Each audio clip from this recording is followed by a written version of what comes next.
Merci de nous rejoindre en direct sur Info TV dans le cadre de votre programme Espace Miné. Nous avons un petit souci avec notre messagerie, mais c'est en train d'être arrangé avec la collaboration de notre DT, Monsieur Ken Fak. Mais en attendant, nous allons justement ouvrir notre instant de l'analyse qui porte ce matin sur le totémisme, les totems, bonnes ou mauvaises choses.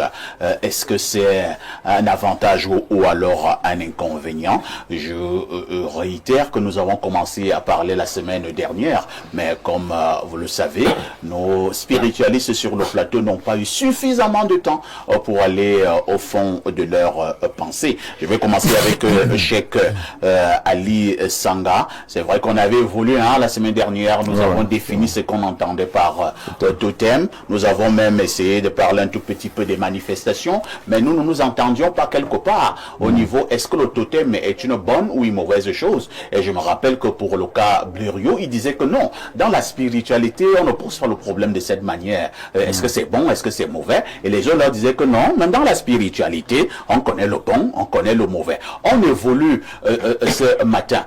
Est-ce qu'on peut voir un totem? Je lui posais la question la semaine dernière.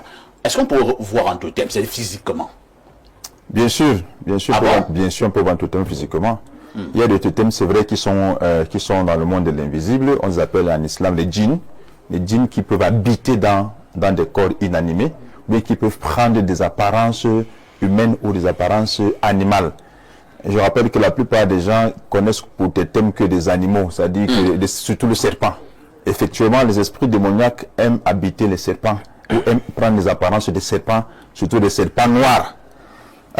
Ça n'arrive avec ce que beaucoup font dans les quartiers, les charlatans, où on dit, bon, on va venir enlever un totem dans votre maison. C'est pas si on a connu ça, vous avez connu ça. Parce que tous les jours. Ça a quand même disparu, nous on n'a pas parlé plus trop. Avant là, chaque fois, cette histoire de totem a fait... On venait enlever un serpent dans un WC. Dans un WC, tout le temps dans une maison, c'est-à-dire les gars venaient avec... Un long serpent. Un long serpent. Malheureusement, c'était des serpents que ces charlatans amenaient dans les maisons. Ah bon? Bien sûr, il n'y avait aucun totem dans ces maisons. Aucun totem dans cette maison. C'est vrai qu'il y en a des totems, il y en a dans des maisons, il y a des totems. Mais les maisons dont tout le monde voyait, au quartier, bien dans les médias, là, non. C'était des gens venaient avec des totems, bien mis en scène. Ils venaient avec le serpent dans le sac. La preuve en est que pour tuer ce serpent, ce totem-là, c'était tout un problème parce que les gars prenaient le serpent, le totem, ils rentraient avec. Lorsqu'on dit qu'on veut tuer, ils disent non, on ne tue pas parce que c'était la part, c'est le business. Après, ils vont encore le mettre au congélateur. Après, ils vont ailleurs. Non, c'était vivant. Pas au congélateur. Bon, entre guillemets, au congélateur. Ah, c'était vivant. C'est le serpent vivant. C'est un serpent qui a été charmé. Mais c'est les serpents qui sont élevés par ces charlatans. Bien sûr, ils nourrissent le serpent.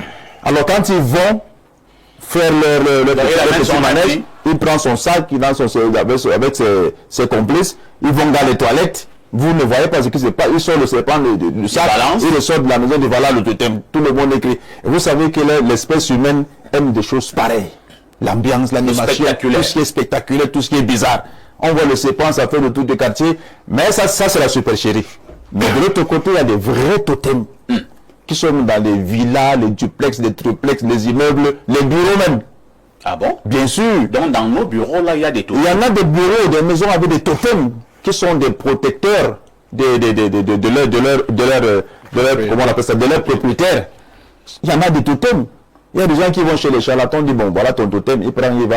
En fait, le totem, l'animal est là, mais en réalité, c'est un esprit démoniaque qui habite l'animal et qui joue un rôle de protecteur. Mais le problème dans ça, c'est qu'il y a toujours des conditions. Ça veut dire qu'on n'a rien sans rien. Le diable ne te donne rien sans prendre quelque chose en retour. Il y a des totems, comme je disais la semaine dernière, qui sont des statues ou des images ou des photos. Vous arrivez dans la maison d'un individu ou bien dans un bureau, vous voyez une statue. Pour vous, c'est un ornement. C'est juste. Alors, c'est un totem qui fait le lieu d'habitation d'un esprit démoniaque. Vous allez remarquer dans certaines barrières de certaines maisons, vous allez voir des statues d'oiseaux, de chimpanzés, autres, vous voyez une barrière. Vous pensez que c'est là pour l'esthétique, la beauté. On prend ça à la légère. Non. Attention. Il y a beaucoup de barrières là, vous allez voir des animaux, des serpents, vous allez penser que c'est l'esthétique, c'est des symboles. Non, ce sont des totems protecteurs. Ils sont là pour protéger la maison. On a des récits des gens, ils arrivent comme ça devant ceux qui ont dit, ceux qui disent qu'ils ont 3 yeux. Ils arrivent devant une maison, mais la statue parle. Ou bien l'animal bouge. Oui, mais comment ça a bougé? Vous ne comprenez pas. L'histoire des totems, c'est une histoire qui est très très complexe, qui existe, mais cela c'était mal. C'est pour ça que la dernière fois, Moukoulima 40 ans de pouvoir qui était avec nous aussi disait qu'il faut toujours qu'on laisse un initié qui va continuer à encadrer ces totems, parce que s'il n'y a pas quelqu'un pour les encadrer, ça va être la débandade dans toute la famille. C'est pour ça que vous allez remarquer que dans certaines familles, les gens ont les mêmes problèmes. Problème de mariage, problème de travail, les morts sont similaires, les maladies, c'est les mêmes maladies, les gens font de la même façon, parce que le chef, le propriétaire du totem, n'a pas initié quelqu'un qui va rester encadrer la famille. Ou bien s'il a été mal initié, ou bien celui-là il a été initié, il a négligé, ça devient la débandade. Il n'y a rien de bon dans le totem. Rien. Très bien. Il n'y a rien de bon dans le totem. Selon l'imam, rien. Lisons quand même quelques messages avant de poursuivre. Bonjour parfait et à ton panel. Cette dénonciation relate le fonctionnement réel du Cameroun. C'est lui, Paul Ojoula, qui a instauré ce fonctionnement. Vous n'êtes pas tellement sûr. Alors pour moi, Eto'o est le seul Camerounais qui peut remporter l'élection présidentielle au Cameroun par acclamation. Il est des Nigas. Chacun a son problème dans ce pays. Alors, un autre message très rapidement. Bonjour, parfait. Et à ton panel, on avait lu ce message. On part rapidement au 213, c'est l'Algérie. Que dit le téléspectateur de ce côté? Bonjour, perfecto. Le Samuel Eto'o de la modération. Si je comprends bien, vous êtes en train de dire à la fille qui a amené la dénonciation que son père est un sorcier et qui est conditionné par des sectes et des loges. Elle vous écoute et elle va commencer à fuir son père. Moi, je pense que le père en question, c'est que ses neveux et ses cousins sont des fouteurs de troubles, des voleurs ou des irresponsables qui risquent d'aller gâter son nom ou alors foutre le désordre dans l'entreprise où il va leur trouver du travail. Parfois, tu aides les membres de ta famille et ça te cale au cou. Il y a un tonton pareil dans mon village qui a tellement été marginalisé et humilié dans sa famille. On lui disait qu'il ne sera rien dans la vie et aujourd'hui qu'il a réussi sa vie, toute la famille court couigna derrière lui pour qu'il leur trouve du travail. Malgré les humiliations, il a quand même décidé d'aider quelques frères. Mais ces mêmes frères qu'il a aidés ont failli lui créer des problèmes et l'envoyer en prison pour une affaire de 53 millions de francs. Et il a remboursé cet argent et a juré de ne plus aider aucun autre ingrat dans sa famille. Moi-même, à sa place, je ferais pareil. Et pour finir, j'ai un mot pour Blériot, Pierre. Tu sais que je t'apprécie beaucoup, non? Mais soyons honnêtes. Samuel Eto'o te dépasse. Et il faut porter son sac. J'étais avec toi au début, mais le tout, si moi-même, je te quitte pour aller du côté de Samuel Eto'o, car le type là a montré qu'il n'est pas ton égal, ni ta catégorie. Bon, je ne sais pas de quoi il parle. Bon, je ne suis pas en compétition. Tu viens de perdre un militant? Non, je n'ai pas besoin de militant. Moi, je défends des causes. Maintenant, cette affaire-là, je n'aime même pas ça. Je ne sais pas en quoi il me dépasse, en argent certainement. Bonjour monsieur Aïssi, merci pour tout ce que vous faites sur cette chaîne et d'avoir surtout déniché Cheikh Ali pour venir à votre programme. Ce monsieur est pertinent, monsieur Aïssi, car il dit toujours ce qu'il pense, n'en déplaise à certains. Il passait toujours sur une chaîne concurrente que je ne veux pas citer ici. C'était une émission religieuse, bien sûr. Merci. C'est Oumar depuis Marois qui envoie cette préoccupation. Allons au plus 33, c'est un téléspectateur de la France. Bonjour, le choco des modérateurs. Tu as frappé fort avec ta veste ce matin. Bonjour à tous les panélistes. Blériot, Alain Douc et les autres. Blériot, tu dois apprendre une chose, frère. Bon, vraiment, passons à la dénonciation. Qu'est-ce qu'il dit pour la dénonciation? Ça devient récurrent. Dernièrement, il a pris ses documents pour se rassurer qu'elle n'ira pas chercher ailleurs. Moi, personnellement, j'ai été la victime d'un frère camerounais ici. C'est un Ivoirien qui est passé derrière lui me dire, mon frère, ramène-moi tes documents et ne dis à personne. Ça m'a fatigué. Les Africains sont terribles. Le petit pousseur de Mbopi. Autre message rapidement, allons au +7. C'est un téléspectateur de la Russie. Que dit le téléspectateur de la Russie? Bon jeudi à toi, le numéro 9 de la communication au 237. Dites à Blériot qu'il s'agit du somme 23 et non le 91. Les gens apportent leur soutien à Samuel Étoile d'Or juste pour sa résilience et son abnégation. Nous savons que les gens ont essayé de détruire sa personnalité et flouer son honneur dans la boue. Voilà pourquoi ces gens lui témoignent leur soutien. Nous attendons aussi que Blériot gagne aussi une élection, même dans son association du village. Mais dans mon association de village, mon frère, tu peux même pas imaginer. Laisse là. Je suis le jeune le plus capé de mon village. Alors, on part rapidement. Non, je ne vais pas te dire ça. Alors, prenons rapidement cet autre message. Hein. C'est le +49. Il s'agit d'un téléspectateur de l'Allemagne. Qu'est-ce qu'il dit? Bonjour, c'est quoi le totem de Niemek? C'est Diasby de l'Allemagne qui envoie le message. En Bogadan, on dit que mon grand-père avait le mboma. C'est le serpent. Donc tu es resté avec? Je t'ai répondu. Donc tu es resté avec le moment de ton grand-père. On dit que mon grand-père en Bogadan avait le mboma. Bonjour Perfecto et à tout ton panel. Pourquoi sommes-nous aussi lessivés pour oser croire que les totems sont l'œuvre du mal? Dans nos traditions, le colonialisme cérébral nous a noyés dans le déracinement spirituel. Les totems sont protecteurs, n'en déplaise à ceux qui tournent le dos à nos traditions. Abimté, c'est Monsieur Noir de Balesélé qui envoie le message. Alors, Papou est en train d'écrire un long message, je ne sais pas ce qu'il est en train d'écrire. Je lis d'abord ce qu'il avait envoyé.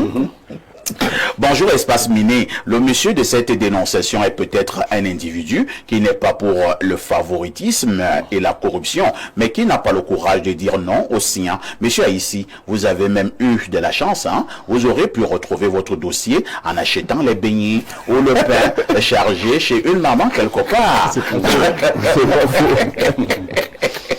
Donc on s'était quand même dans la loi, il m'avait respecté.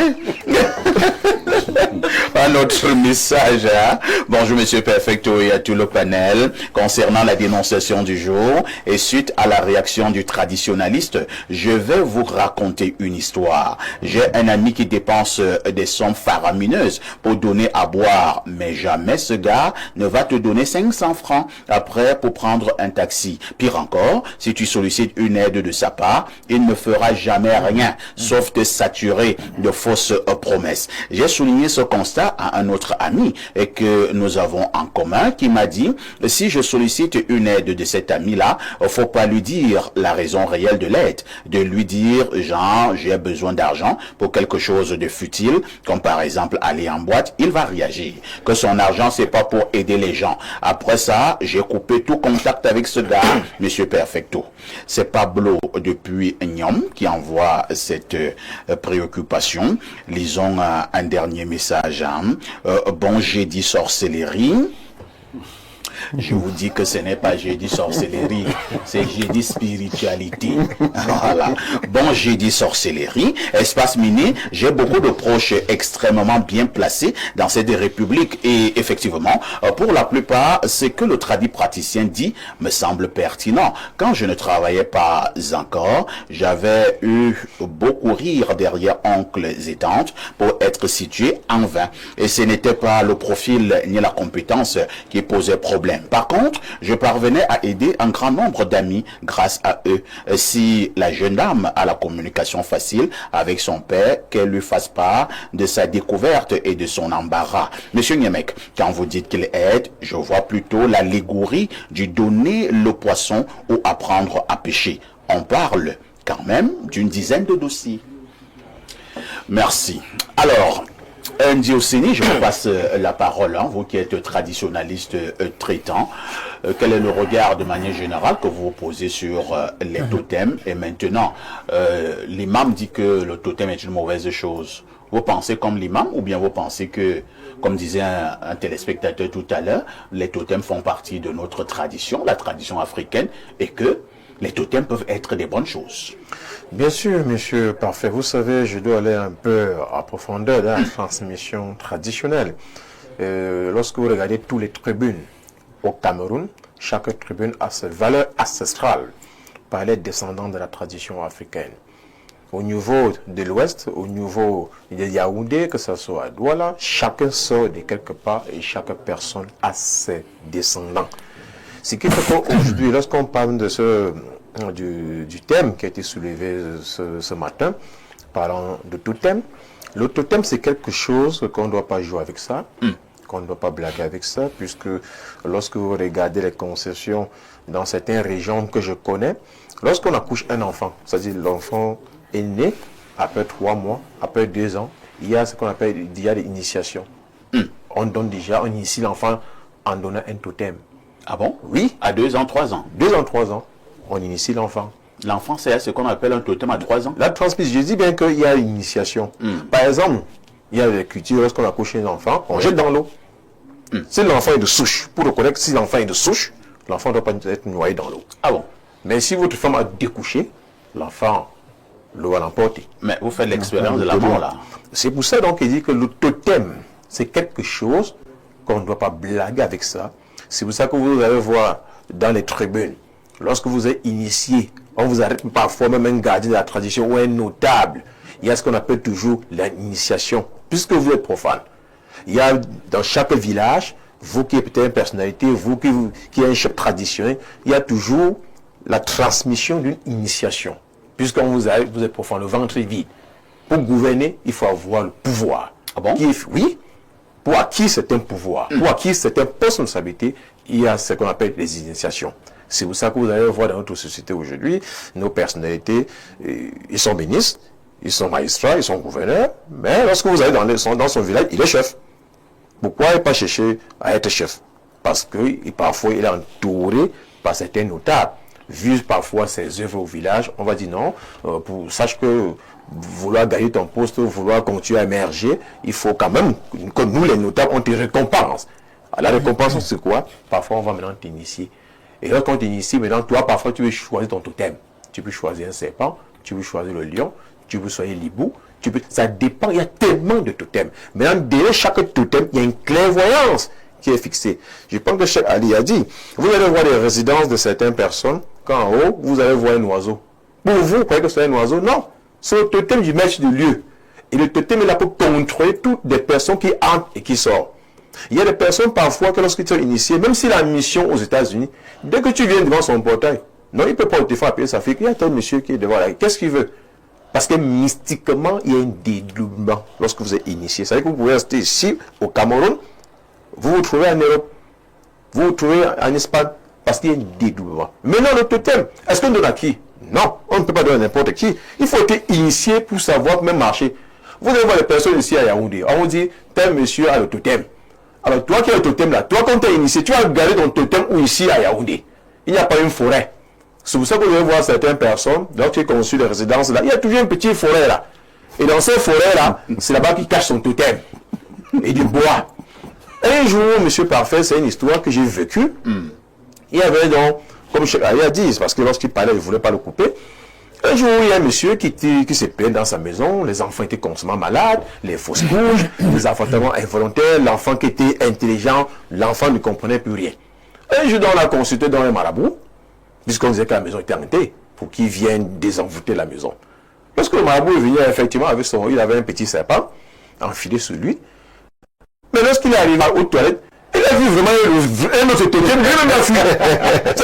Il avait le vrai totem. Il part pouvoir exaucer la maison, pour libérer la maison.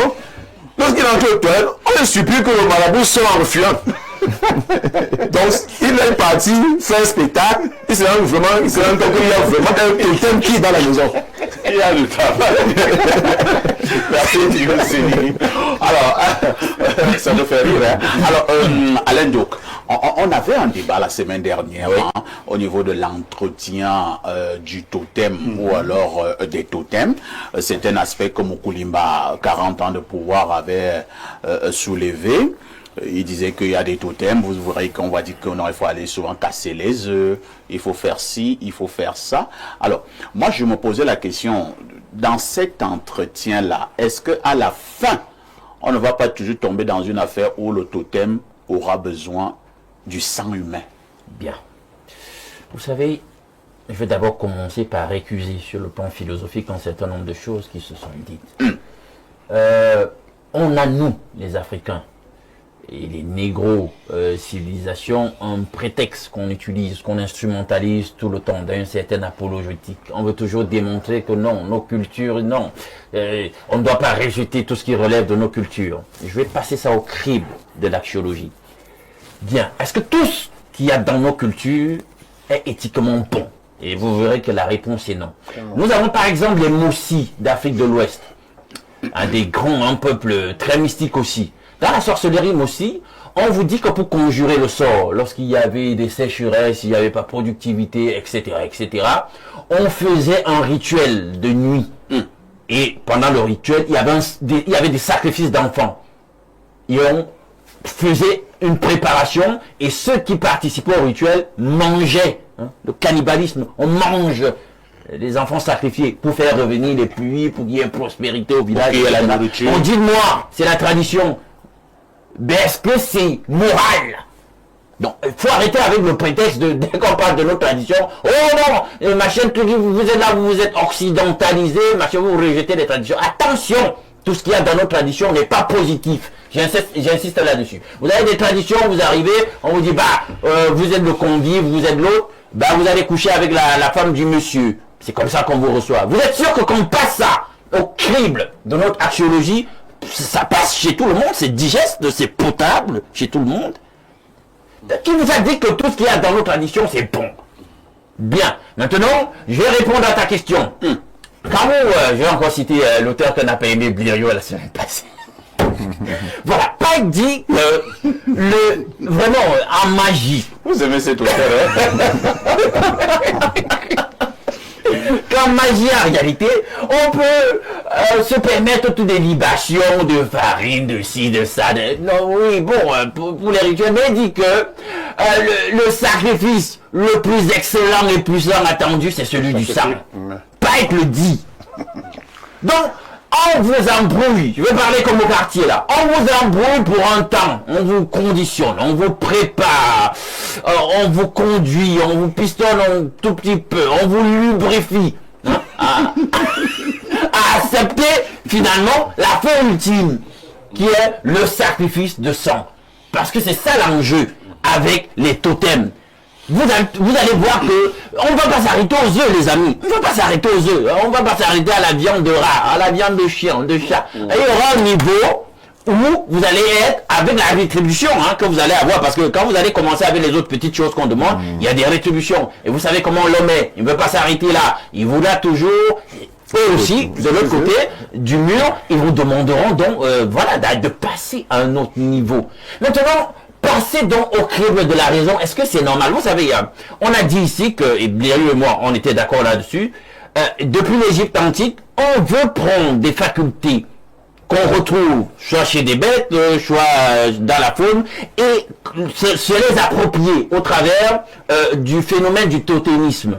Bien. Maintenant, vous savez que c'est ça, c'est cette démarche notamment qui nourrit le phénomène qu'on appelle les métaformes. Quand vous dites homme lion, ce que vous ignorez, c'est que dans la dynamique de la métaphore, vous pourrez me mettre homme panthère. Homme panthère, homme léopard, homme éléphant, homme hyène. Voilà. En fait, c'est encore mieux. L'autre dimension, c'est qu'il y a effectivement, avec ce totémisme assumé, le phénomène de la métaforme, c'est-à-dire que l'homme en question, parfois, prend effectivement la forme du lion, de l'éléphant, de la hyène. Maintenant, sur le plan donc moral, philosophique, on peut questionner cela. Est-ce que le Créateur, si nous croyons qu'il y en a effectivement un, il vous a créé pour que vous, dans votre posture et stature d'homme, vous soyez une panthère, pour que vous soyez un éléphant, pour que vous soyez une hyène. Vous voyez que sur le plan philosophique, sur le plan axiologique, c'est questionnable. Bien, maintenant, on va chuter. Un autre aspect que nous avons évoqué et sur lequel nous étions d'accord, nous avons dit que les totems, non seulement ils commencent à calibrer notre vie parce qu'il y a des tabous, il y a des interdits, donc il y a des restrictions sur votre vie. Est-ce que vous voulez donc qu'il y ait ce type de restrictions sur votre vie? Quand pourtant, il y a quand même un Seigneur quelque part qui a dit qu'il vous a créé et vous a créé pour la liberté. Et je sors de là. Bien, on a dit que ces choses sont objet de culte. Et on était d'accord, Blériot, moi et tout le reste. Est-ce que il doit y avoir des entités végétales ou, je sais pas moi, animales qui méritent notre culte à part celui à qui revient de droit et fondamentalement le culte, à savoir le Créateur. Ça, c'est des questions d'ordre philosophique à attaquer lorsqu'on traite du totémisme. Pierre Blériot-Yémec, je vais vous passer la parole. Alain Douk est sentenciant. Lorsque vous avez un totem, on peut commencer à vous demander des petites choses, mais au fur et à mesure que les mois s'en vont, ou alors les années, on commence à vous demander des choses plus importantes. Et à la fin, ce sont des sacrifices humains. Alain Douk est excessif, ou alors il dit tout haut ce que ceux qui ont les totems connaissent tout bas. Est-ce que tout totem, à la fin, demandera des sacrifices humains?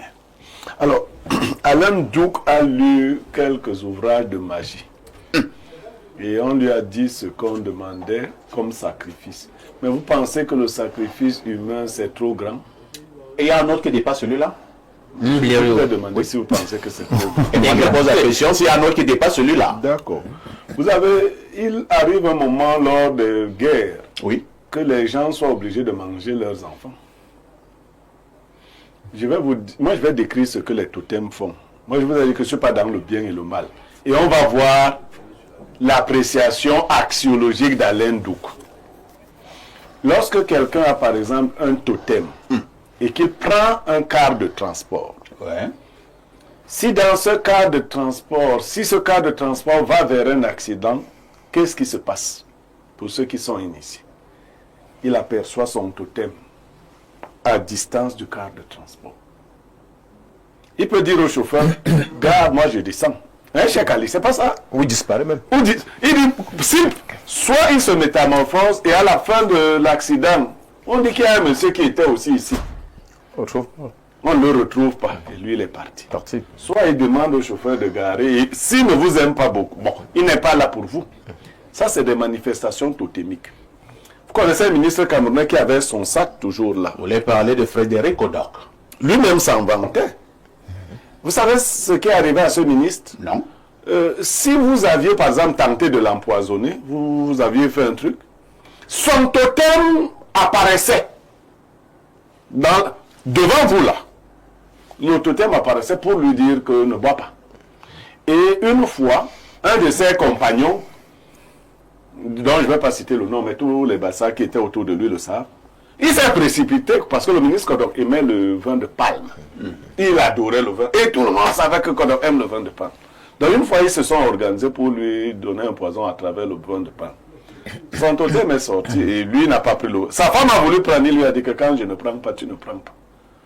Ce monsieur s'est précipité là et puis, pouf, il a bu.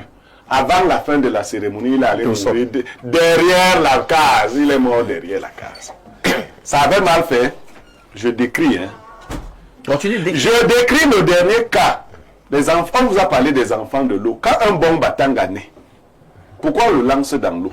C'est pour qu'il aille entrer en contact avec l'esprit de l'eau. Si tu as respecté la tradition batanga, un batanga ne mourra pas dans l'eau de l'eau. Mais toi, si un enfant batanga veut se noyer, vous savez ce qui le sauve? C'est pas la nage. C'est le totem général des batanga qui le porte hors de l'eau. Dit que non, toi, tes parents avaient déjà fait le sacrifice. Alain Douk a raconté comment on mangeait les gens.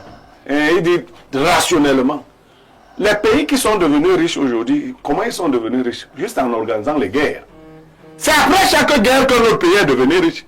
C'est-à-dire qu'il organise la guerre pour que vous vous tuiez entre vous. Et quand vous vous tuez, lui s'enrichit. C'est pas ça. C'est pas ça la modernité.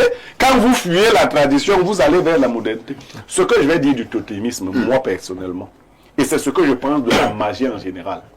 Si vous appartenez à une famille qui a des totems ou de la magie, vous devez vous faire initier très tôt pour être discipliné. Si vous n'avez pas fait cette initiation, c'est dangereux pour vous. Parce que vous n'avez pas élevé votre famille. Maintenant, moi je ne crois pas, moi, éthiquement. Et puis Alain Douk a blagué. Vous allez en Afrique, on dit qu'on vous a reçu quelque part, on vous donne une femme. Est-ce que c'est potable? C'est potable. Mais quand un Africain est reçu quelque part, il montre qu'il est africain. Vous savez, j'ai appelé un haut gradé de la police un jour, un très haut gradé, pour lui dire que non, les policiers, ce n'est pas sérieux. Ils forment les enfants partout. Il me dit, Blériot, calme-toi. Ça, c'est un bon policier. Quand un policier passe quelque part, il doit laisser une plante. Il dit très haut. Il m'a dit que c'est ça. Pour le reste, j'ai compris. Mais pour les enfants, les policiers doivent planter chaque fois quand ils passent quelque part. Bon, Merci Pierre Blériot. c'est parfait de décider. Bon. Non, on passe la parole à l'homme qui n'est pas là pour le décor. Alors, révérend Bayon, Blériot apparemment vient de faire une très bonne démonstration. Hein, pour vous qui pensez que cette affaire de totémisme-là, ce n'est pas bien, ce n'est pas éthique, à la fin on tue des gens, et les gens ne meurent pas. Donc, il pense qu'on doit sortir de nos émotions. Bien, moi je crois qu'il faut comprendre la destination, l'ultime destination de toute chose. Parce qu'il ne s'agit pas des résultats positifs que nous avons par-ci et par-là. Il y a des jeunes gens aujourd'hui qui sont dans le phénomène de vivre heureux et mourir jeune. Ça veut dire que vous vous alliez avec, on peut dire, un totem qui vous donnera tout l'argent dont vous avez envie, mais est-ce que c'est bien finalement? Si je m'en tiens à ce que Blériot essaye de dire là, est-ce que si on se questionne sur, n'est-ce pas, le côté moral, le côté éthique d'une certaine pratique, est-ce qu'on va se limiter simplement sur un bien ponctuel qui nous arrive parce qu'on a un totem? Moi, je crois que la finalité dans toute chose, c'est que l'homme est fait pour être un homme libre de toute autre créature. Dieu a fait l'homme à son image. Et il n'y a que Dieu qui peut avoir un certain nombre d'acquaintances avec l'homme sur un certain niveau spirituel.